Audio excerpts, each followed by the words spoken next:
Okay. I want to call the meeting of August 25th, 2022 to order. Can I have a roll call, please?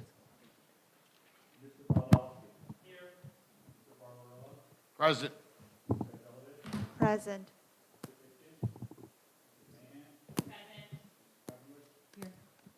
Here. Here. Mr. Itkin is on vacation. That's why he's not here. The New Jersey Open Public Meeting Law was enacted to ensure the right of the public to advance notice of and to attend the meetings of public bodies of which any business affecting their interest is discussed or acted upon. In accordance with the provisions of this Act, the Fair Lawn Board of Education has caused notice of the meeting to be published by having the date, time, and place thereof distributed to the persons on the approved list, posted in the Board of Education Administrative Office, sent to the Bergen Record and the Star Ledger, announced and posting for the regular monthly meeting, along with the date, time, and place thereof, was distributed on January 18, 2022. The items to be discussed during the closed work session, there's no closed work session today, may include personnel matters, I'm going to say it anyway, student matters, legal matters, negotiations, and or grievances, and tactics and techniques utilized in protecting public safety and property. The results of these discussions will be made public as soon as possible. Would you join me in a flag salute, please? I pledge allegiance to the flag of the United States of America and to the republic for which it stands, one nation, under God, indivisible, with liberty and justice for all. This time I will turn the meeting over to Mr. Norcia for superintendent comments.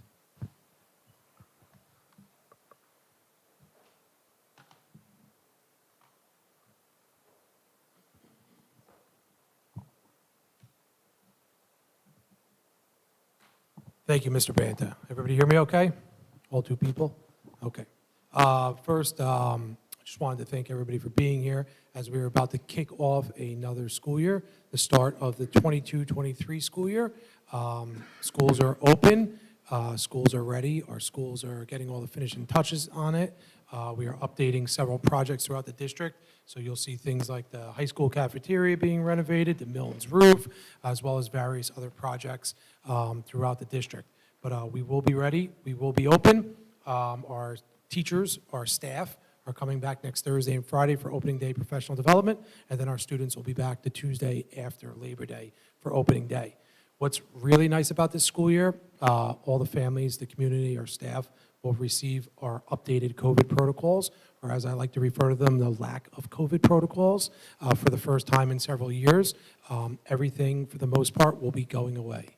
No more contact tracing, no more test to stay, no more virtual instruction. We're returning back to somewhat of a normal post-pandemic life as it was before. You will see field trips on our agenda. You will continue to see field trips on our agenda. We are going back to the way education was prior to the pandemic. So we're really happy and we're really thrilled about that. With that being said, I'd like to congratulate our new staff. I posted a picture earlier this week of our first day of new hire orientation. Thank you to Mrs. Denise Ty and our Human Resources Office. We had probably almost 100 new hires this summer in anticipation for the new school year. So our new hire orientation was amazing. Today was our last day of new hire orientation, but we welcome the new staff that is coming in to our district. One of my opening day remarks, Mr. Banta was there as well, was thanking them for choosing Fair Lawn. In one of the most difficult job markets out there in education, they chose us just as much as we chose them. And you know, we are fortunate and we are lucky to have them in front of our students. Also on this agenda tonight, our district goals.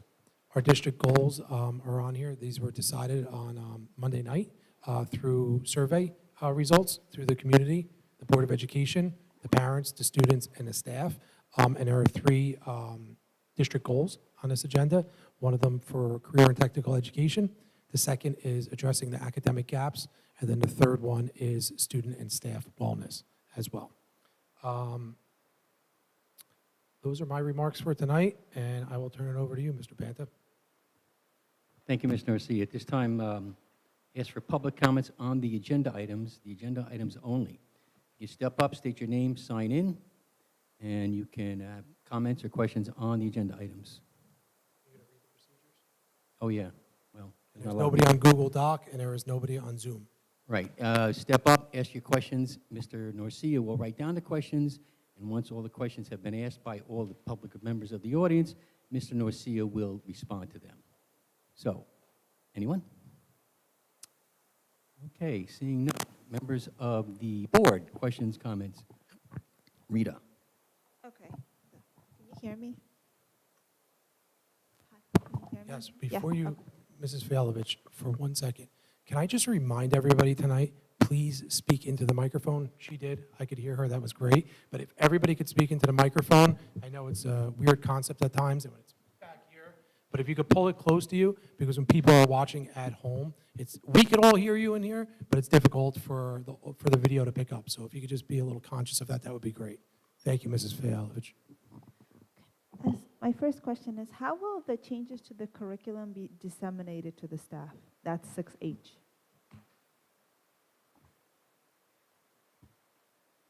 The changes to the curriculum. Yeah, because they have stars. Like all the curriculum that was changed, you put stars. And we are approving this grade. So how will the new changes be disseminated to the staff? To the staff through our subject supervisors, our administrators, our staff that worked on it, grade level meetings, department meetings. They were part of that this summer, and then they'll turnkey it to the staff as well. But I don't know, Dr. Lacadina, if you wanted to elaborate on that, or did I cover that? 7H, 7, I think I could be wrong, and 9C, did it already happen? And why didn't we not approve it before, if it already happened? These were the additional people that we had for 7H, you said?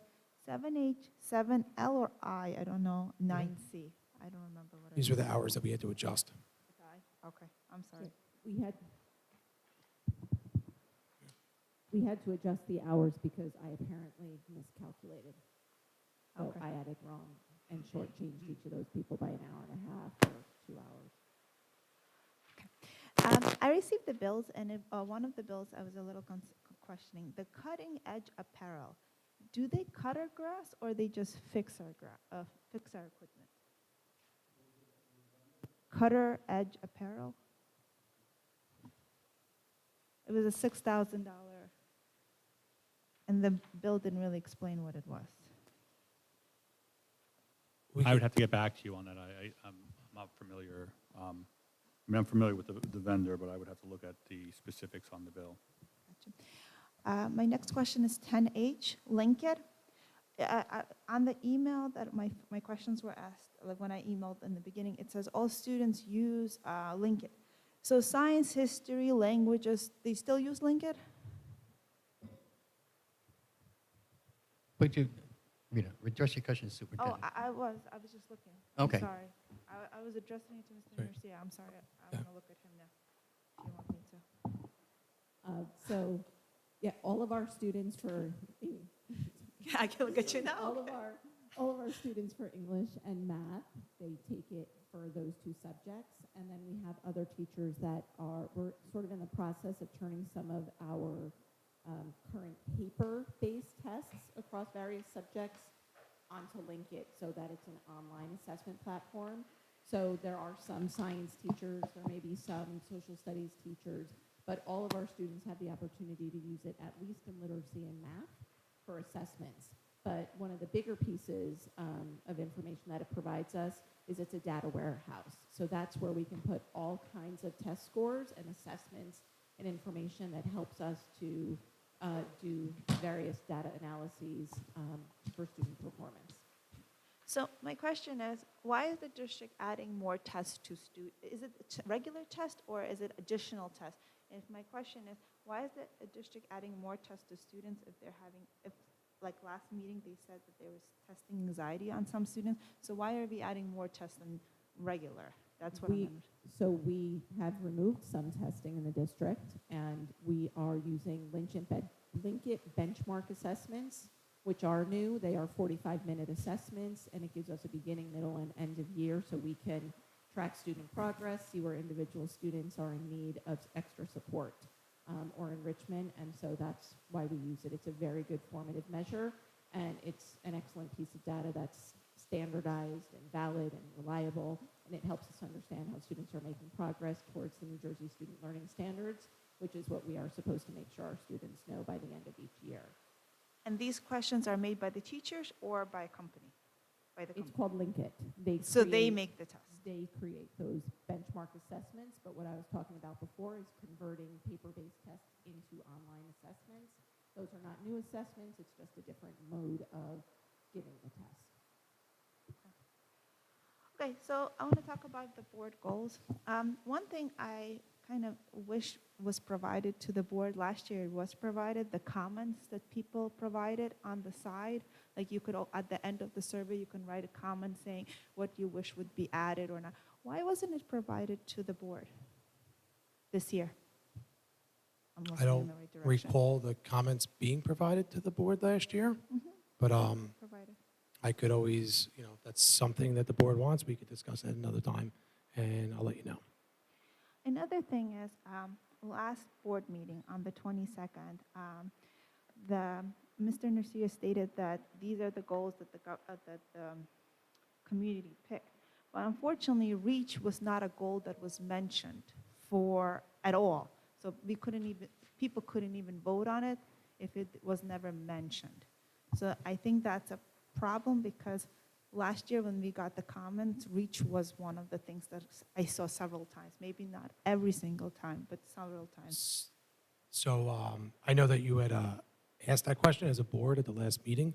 So I did read every single comment that was provided to us prior to working on that PowerPoint with Dr. Lacatina and Mrs. DeFranco. I did look since Monday night. I disaggregated all the comments and the data that went along with it to see about REACH, because I know that you brought that up.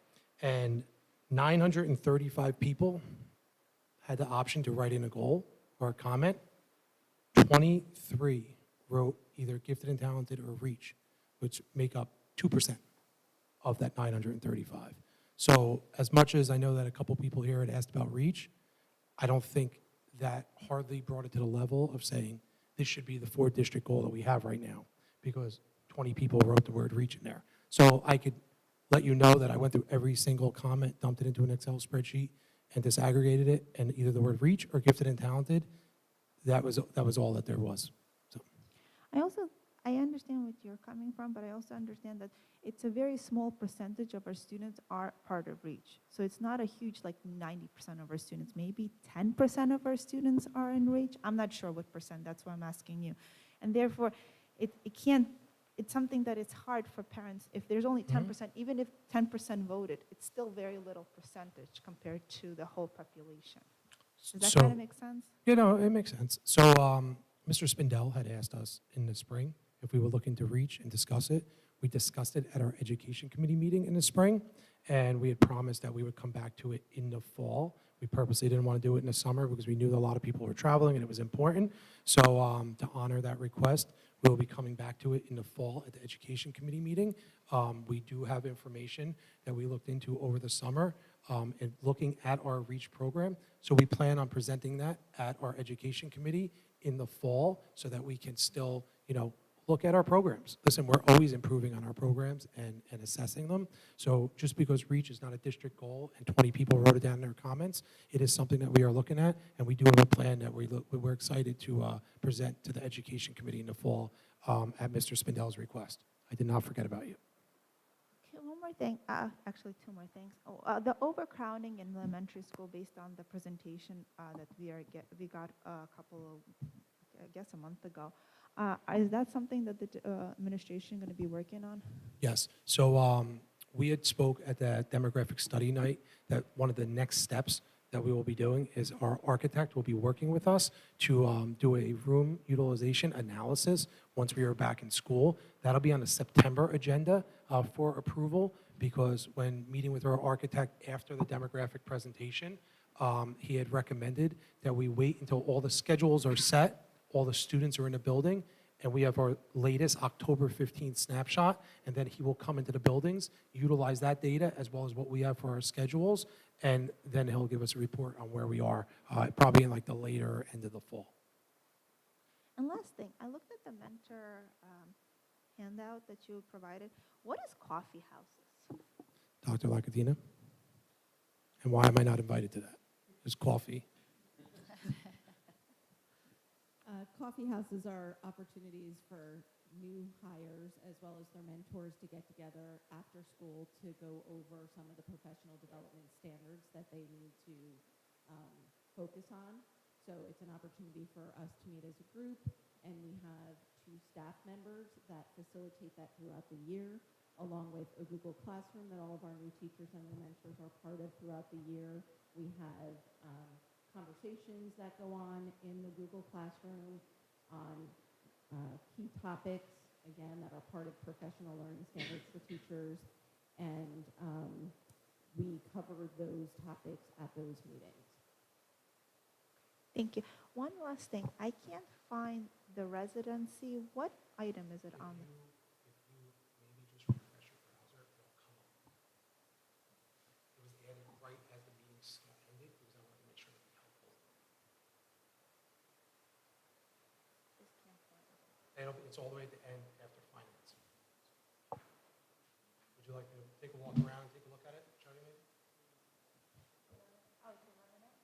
See it? Oh, okay. Good? Okay.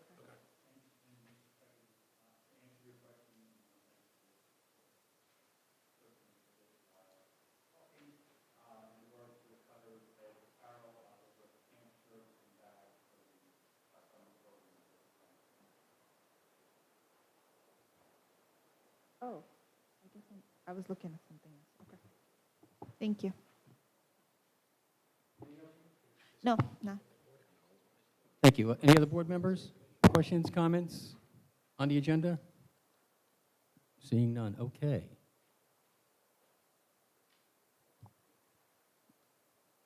I have a motion for approval of the minutes for July 25th and July 28th. So moved. Second. All in favor? Aye.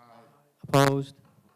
Oh, the minutes, I have to abstain on July 25th Okay. because I wasn't there.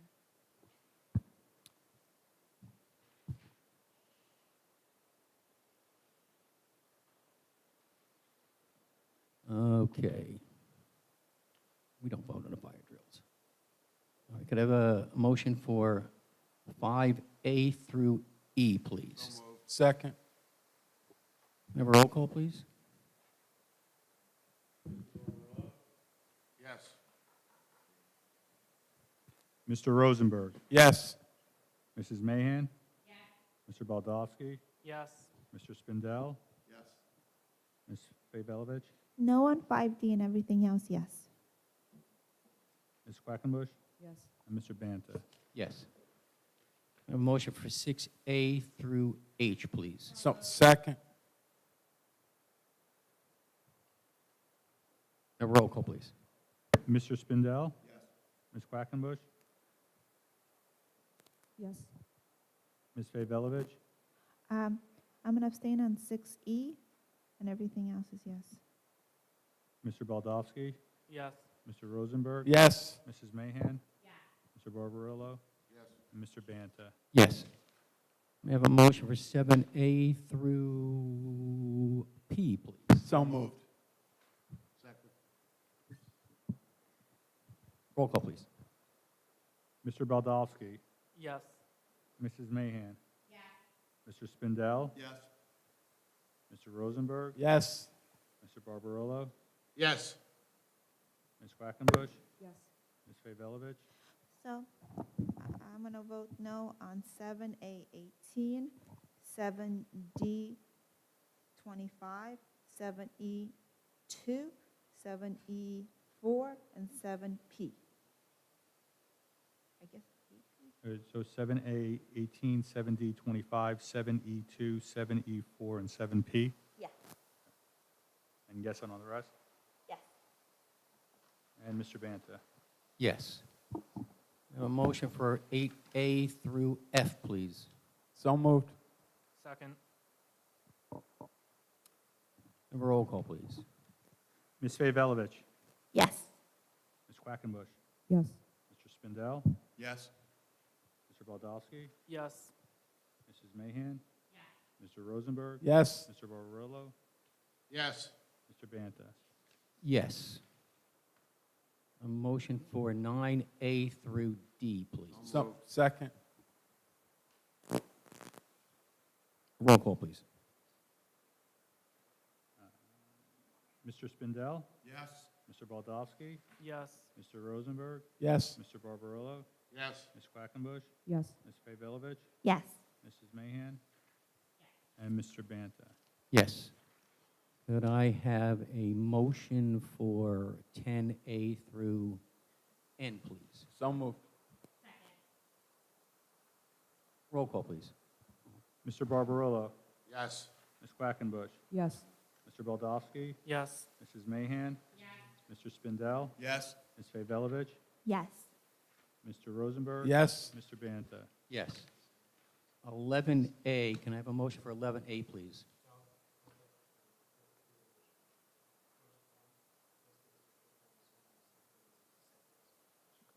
So moved. Second. Okay, so the first one is the first one we saw, and the second one is the second one. Okay, thank you. Roll call, please. Okay, 11A1, 11A2, good, thank you. Okay.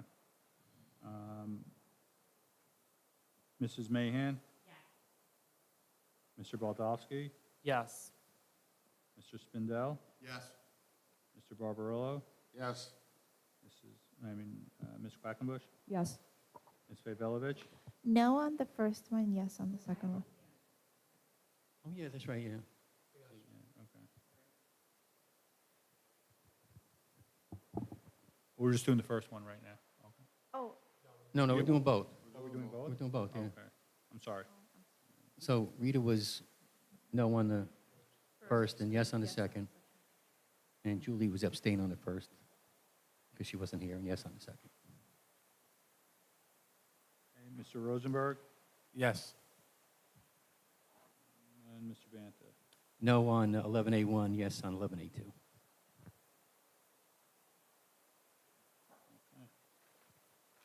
Okay, at this time, I would invite the public to come up and speak on other business. Just state your name and sign in, please. Okay, so come on up. Nothing on Google Doc now. Lisa Yorman, 66 Nottingham Road. So basically what I'd like to discuss is the new standards for sex education in our district specifically. Maybe I missed it, but I pretty much have felt that Fair One has been silent on the issue, whereas there's many districts within the state that have taken a position of how they feel about these standards. So we know that the revised standards are developmentally inappropriate, and there's potential harm in respect to conveying inaccurate information. And I'm asking if have the teachers been appropriately trained to deliver this content? And from what I understand, that under health education, it's not a requirement for teacher education training. So those are my questions of whether teachers have been trained in the new curriculum, and then also whether that's a requirement during their practice of teaching.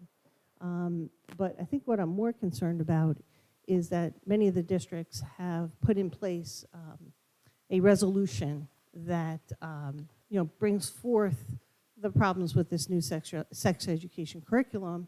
And what I'd like to do is I'd like to read one of the districts, because I felt it to be pretty on point. So I'd like to read that, and it's whereas, it's from the Montague Board of Education.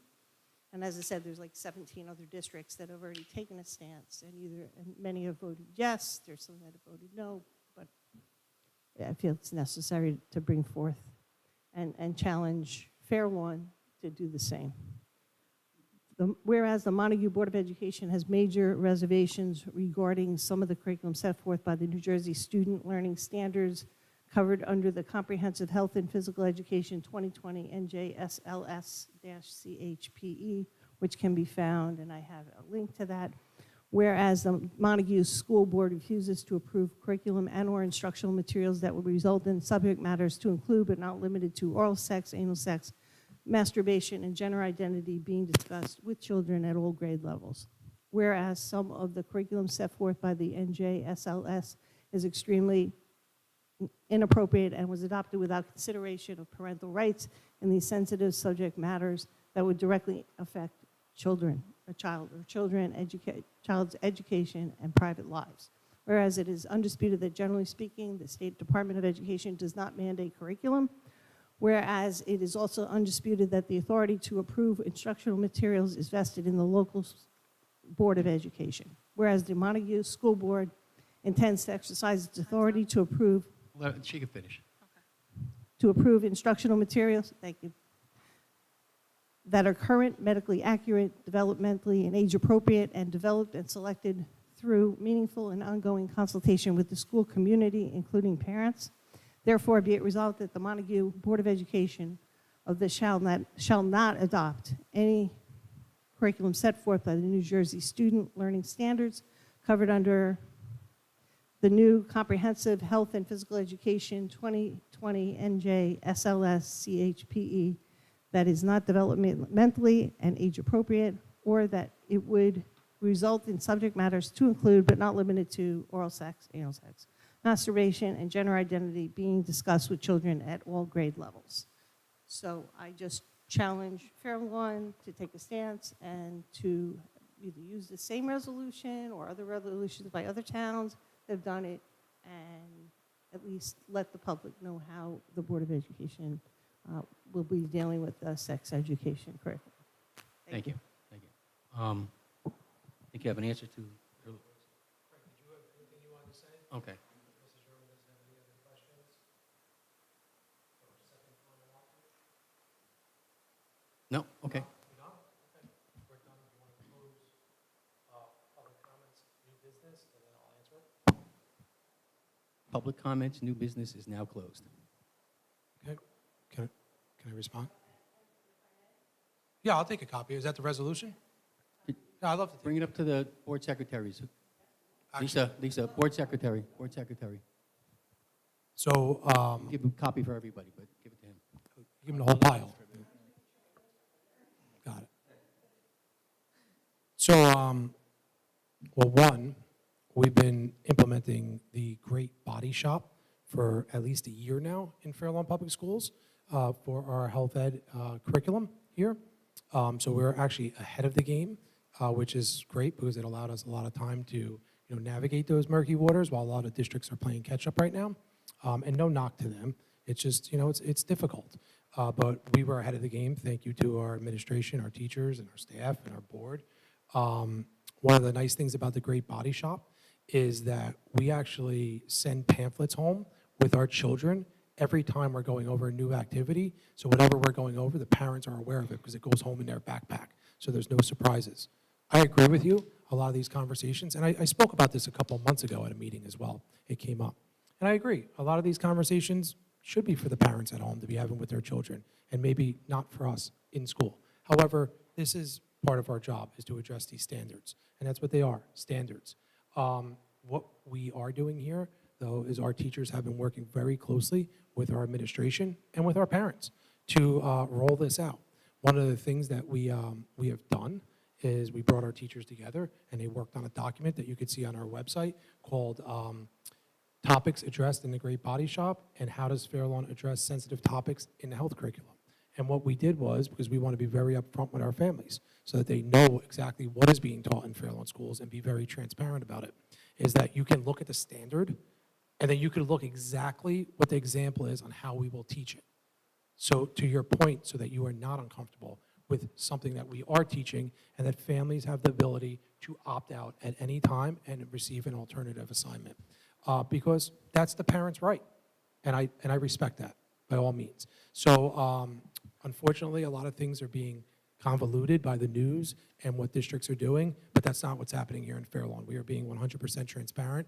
Everything we teach is on our website, as well as goes home in a child's backpack so that they can see it.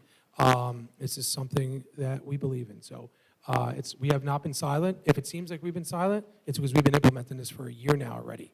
Also, the board did just graciously adopt all the curriculum for the district 30 minutes ago. So we are continuing to move forward with this. We are not going to just, we're going to explain to the parents at back to school night on how they can opt out as well. We don't want this to be something that's buried on Genesis and how do I find out how to opt out. We want to make it as easy as possible for them so that they know this is what they're teaching now, this is how we opt out, and then a form will go home that'll be separate to that. So it's not something that's buried in some system somewhere. So yeah, we are going to be upfront, we are going to be transparent, because we know this is sensitive, and as a parent of a child that is going into second grade, these are real conversations my wife and I are having at home as well. So hope that answers your question.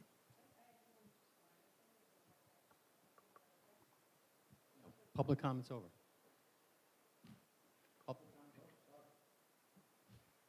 You can certainly, after the meeting, you can talk to Mr. Norcia. Okay, that's fine. That's fine. Board members, questions, comments. Julie?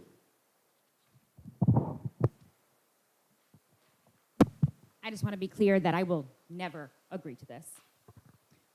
Second, I am so grateful that our school district works so hard to include every single student, regardless of their gender preference, their identity, their ability to function in our classrooms, what their level of cognition are.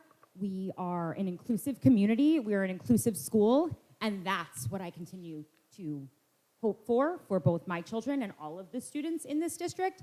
So I continue to challenge the administration to keep doing that. That is what is important. Ensure that every single child who comes to school in Fairlawn feels safe to do so. Because you cannot learn and grow without feeling safe in a building. Can I just ask you, you had said you will never agree to this. You meant the resolution, correct? All right, just wanted to make sure that it wasn't to what Nick said, it was to the resolution. Just for those people watching at home right now.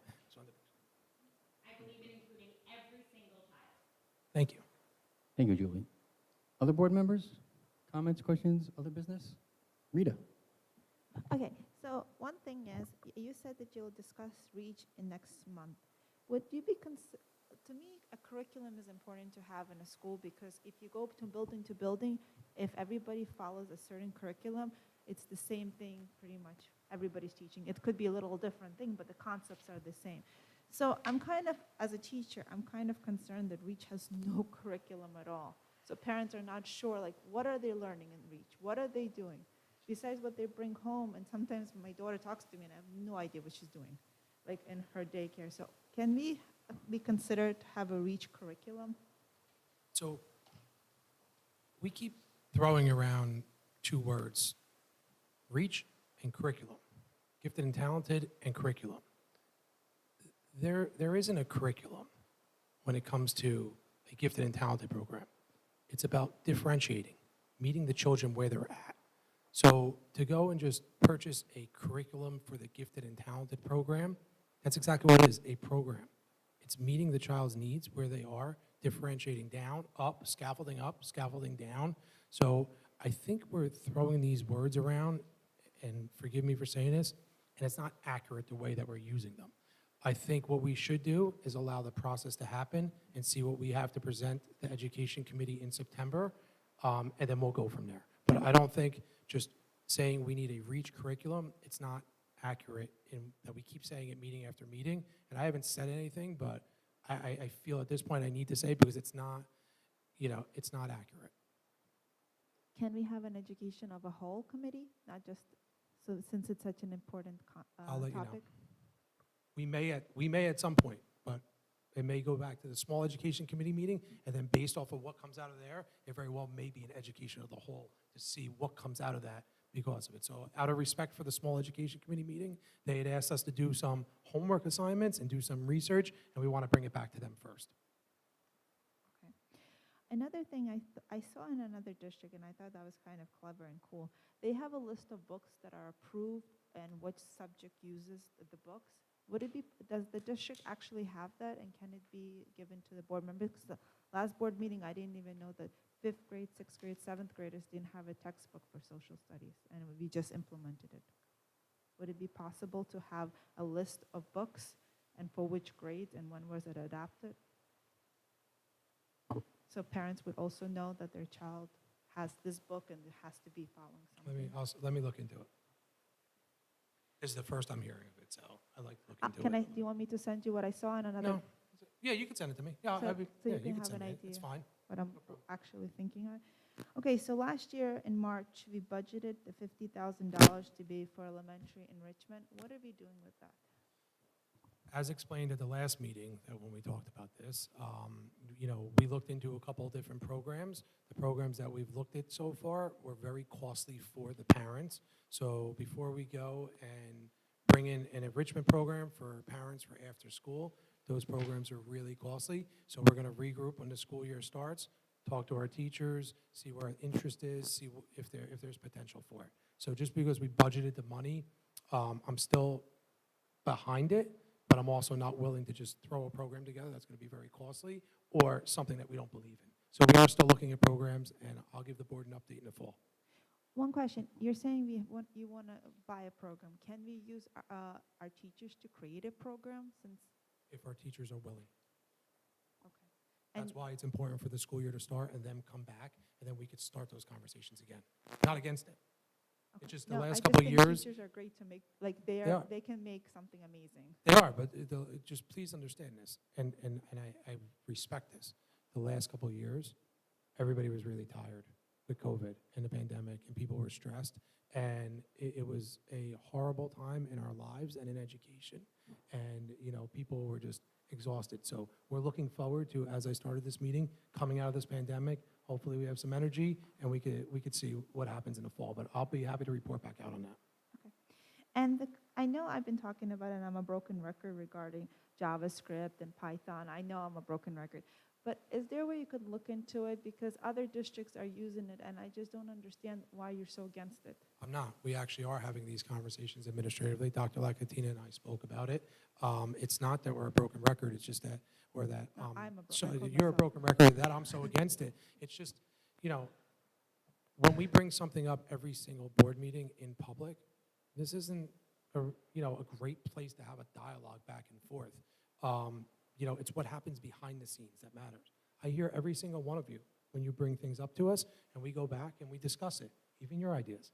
I think that My idea is something different than no, everybody else. So we it's go not back like a and we special- talk about coding. So I'm not against it. It's just, there's a process, and I just need everybody to be patient. Just because we bring it up every meeting doesn't mean if we bring it up every meeting, it's going to happen. But please know, it does not fall on deaf ears, I promise you. And coding is something we're talking about. If we feel it's relevant, we will bring it back to the proper committee and to the board. Not against it. Trust me, we're talking about it. And last thing, you said in the middle school we do some kind of Stanford Harmony, or maybe I misspoke about. That's correct. Can it be explained on our mental health page what exactly this is? Because we did the tiers, which is great, but nothing that has Stanford Harmony. So Sanford Harmony is our social emotional learning program, separate from the mental health tiers that we have.